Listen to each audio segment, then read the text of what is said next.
All right, start a little late. And so, yeah, check the YouTube videos on this topic. Okay. Now, this flow chart is basically what I just gives you with respect to single replacement reactions. Kind of gives you a way to look at it. You know, once you identify the most reactive metal, ask the question: is it in salt form? If the answer is yes, it's already in salt form. There's no reaction. If the answer is no, then you have a reaction, and you just exchange exchange the metals. Okay, unless it's uh, an acid, then the proton becomes hydrogen gas. Okay. Now this brings us to double replacement reactions. Here we had a single replacement reaction where we had an element reacting with a ionic compound. Okay. In this case, we have two ionic compounds reacting with each other. Both of the reactants are soluble in water. So in this general reaction here, we got AX, which it would be soluble in water, and we have BY, which is soluble in water, hence the aqueous. Okay. All you got to do is switch the cations and the anions. Okay. Then go to the solubility rules from the periodic table. Look at the solubility rules here. Look at your products. Determine whether they are soluble or insoluble. Okay? If both of the products are soluble, there's no reaction. Only when one of the products, rarely, but both products could be insoluble too. But you always, in our case, we're going to have at least one that is insoluble. And only then do you get reaction. Otherwise, there's no reaction. All they're doing is just exchanging partners, if you will, and nothing's really happening chemically. Okay? That if it's soluble, then we call that solid a precipitation. We get a solid that forms only because it's not soluble in water. Okay? So solid forms, reaction occurred. No solid because of solubility and no reaction. Okay? So learn to use the periodic table, the solubility rules. You don't have to memorize them. Why? Because you have access to them. You use them, and learn at least how to identify whether a compound is soluble or not. Okay, and we did go over these, but they're sitting there for you. So if you have any questions about them, shoot me an email and we'll go over it. Here we have barium nitrate reacting with magnesium sulfate. Okay, now both of them are soluble, hence AQ. Now what you do is just exchange the partners. So now you have barium sulfate and magnesium nitrate. Okay, and so let me do it this way first. And so we got the barium, then we'll partner up with the sulfate, and then the nitrate will partner up with magnesium. Okay. Now, when you do that, put them in ionic form first, in ions, so you can put them together in the right ratio. Okay. So magnesium we know is barium is a +2. Okay. And so it's going to partner with sulfate. Sulfate is a +2. Excuse me, -2. So it's a 1-to-1. So it's a straightforward barium sulfate. Magnesium is a +2. And the nitrates are -1. Okay. Refer to the polyatomic ion table. So we're going to need two nitrates for the magnesium. Okay. Once we do that, we check the solubility, okay? If we look at the solubility rules of the sulfates, the sulfate, barium sulfate, is soluble, okay? The sulfates are number 5. Excuse me, insoluble. Number 5 are the sulfate ions.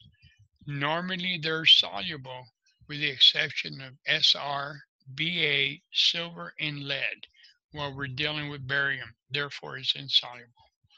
Magnesium nitrate, okay, the nitrates are number 3. Nitrates are always soluble regardless of who they're bonded to, okay?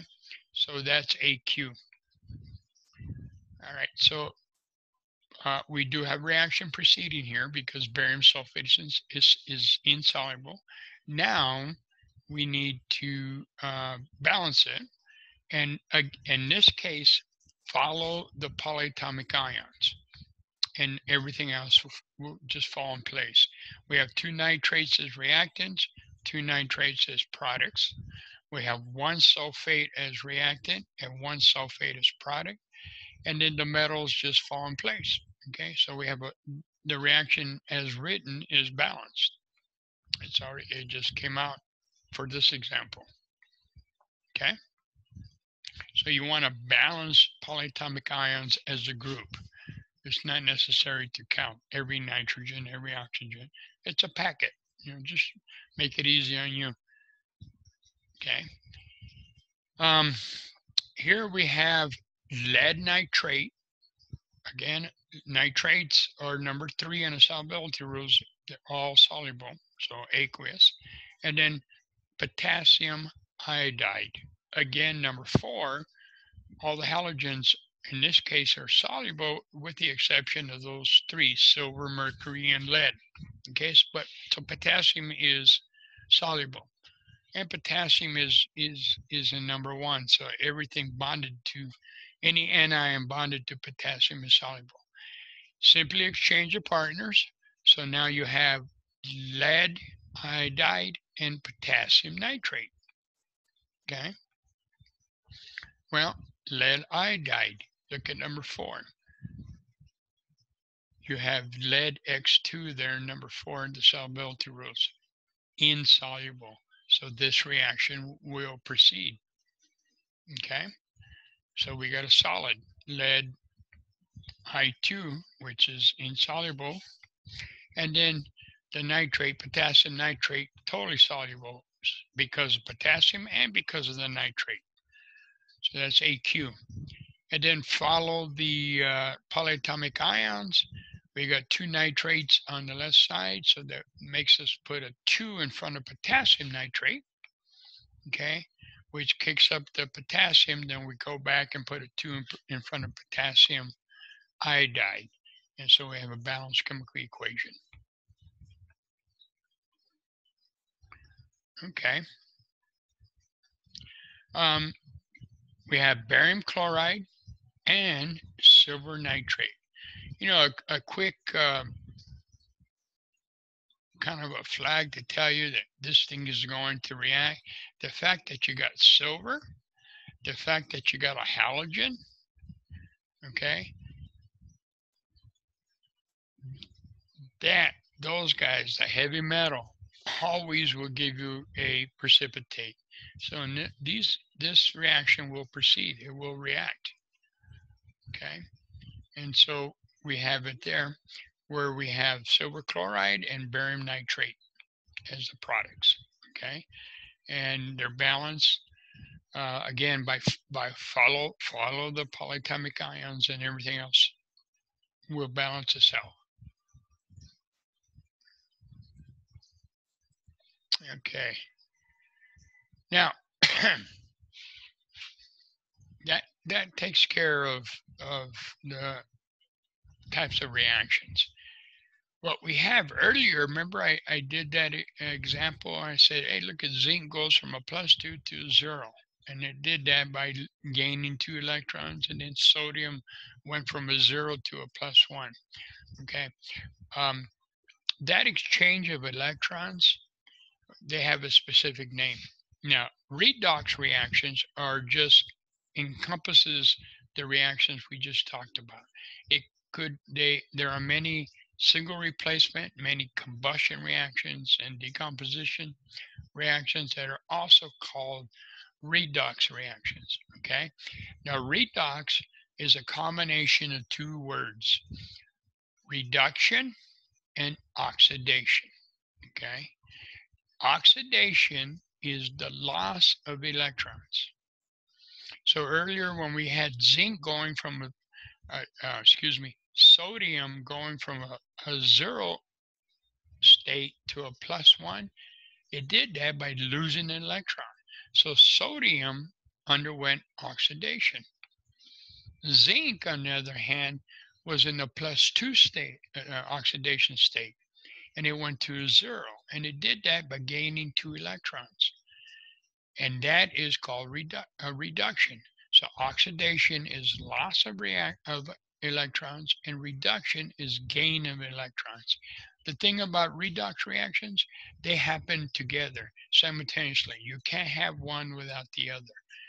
Okay, so right now, like I was mentioning earlier, your battery and whatever electronic device you're using, there's a redox reaction occurring there, where one end is gaining electrons and the other is losing electrons, and your electronic device is tapping into those electrons to run your piece of equipment. Okay. So a reduction means that the element's charge goes down, and oxidation is, to help you follow it along, is the element's charge goes up. Okay, they occur at the same time. So review the oxidation number of the ions. Okay, we're +1, +2, +3, -1, -2, -3. Okay, remember that all the elements have a net 0 oxidation number. Why? Because they have equal number of protons and electrons. It's the ions that either have less electrons or more electrons than the elements to give them that corresponding charge. And this is a review of what we talked about, okay, with respect to the charge. Okay, so you might go back to refresh your memory, and you can use a periodic table. The periodic table again tells you what kind of charge the ion has when it becomes an ion. Okay, I also mentioned those other compounds that always have a +1, like silver, zinc, and cadmium always have a +2, and then aluminum always with a +3. Okay, so losing electrons, the charge goes up. So if we look at this example here, copper has a 0 charge, and it went from a 0 to a +2. Okay, so its charge went up, its number went up because it lost 2 electrons. Okay, so solid copper is oxidized. Now what happens is, whatever is oxidized, we also call it the reducing agent. Okay, it is the agent that allows something else to be reduced because it offers the electrons. Okay, so copper here is oxidized and hence is called the reducing agent. Okay, in this example, gaining electrons, reduction, the charge goes down number wise. So sulfur, elemental sulfur, has a 0 charge. When it gains 2 electrons, its charge value, even though it gained 2 electrons, but its overall charge went to a -2. So it dropped below 0. 0 is our reference point, right? Okay. And so sulfur, solid sulfur, is reduced, which makes it the oxidizing agent. Okay. So whatever is reduced is the oxidizing agent. Whatever is oxidized is the reducing agent. All right, so the thing, what is oxidized and what is reduced is they're always the reactants. It has nothing to do with the products. The products already happen. That's what you get. But in order to get the products, something was reduced, something was oxidized. Okay? So when you're asked who was oxidized, it's always going to be one of the reactants. Okay? All right, for example here, what is oxidized? That means somebody lost electrons. So copper, okay, for example, goes from a +2 to a 0. Okay, in order to do that, it must gain 2 electrons. Okay, iron went from a 0 to a +2. In order to do that, it must lose 2 electrons. Therefore, what is oxidized is the iron. What is reduced is the copper 2 ion. So the copper 2 ion is the oxidizing agent, and the iron is the reducing agent. Okay. Let's take a look at this example. Cobalt nitrate, specifically cobalt 3 nitrate. How do we know that's cobalt 3 nitrate? We know that the nitrates each are -1.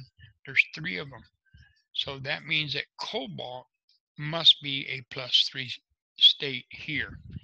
And it went from a +3 to a 0. Okay. Platinum starts off as the element 0. Okay. 0 charge, oxidation number.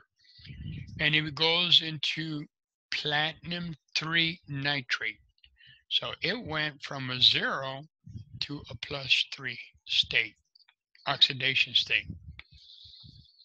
And therefore, platinum is reduced in this example, and cobalt 3 nitrate, the whole compound, is what is reduced.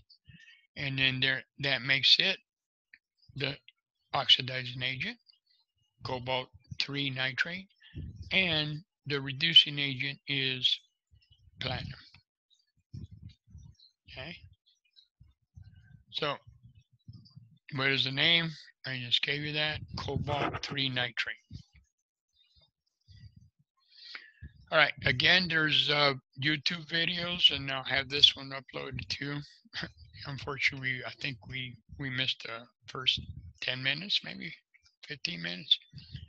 So in the summary for this particular chapter, okay, be well familiar with the solubility rules and the activity series, because that's going to help you be able to determine whether a reaction is going to proceed. Okay, the solubility rules are for the double replacement reactions, and the activity rules are for the single replacement reactions. Okay, recognize and balance those 6 reactions: combination reaction, the decomposition reaction, and then recognize, write the products and balance single replacement reactions that we talked about, and the double replacement reactions, which if there is a precipitation because of the solubility of one of the products, then you have a reaction. Otherwise, no reaction. Okay. Be familiar with the acid-base reactions. Follow that. To balance those, follow the hydroxides and the protons. And then the combustion reactions, you're always going to have a hydrocarbon and oxygen. Oxygen is required for a combustion reaction. And the only 2 products that you have to worry about is carbon dioxide and water. And to balance the combustion reactions, you first balance carbon, then you balance the hydrogen, then you balance the oxygen. Okay? And then talk about be able to identify what is oxidized, what is reduced. and then the corresponding agent for a reaction. Okay. Other than that, we are done with chapter 10. Okay.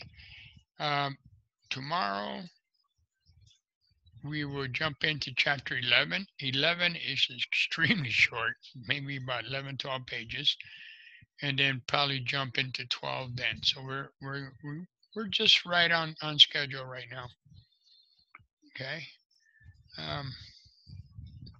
Other than that, I'm going to stop recording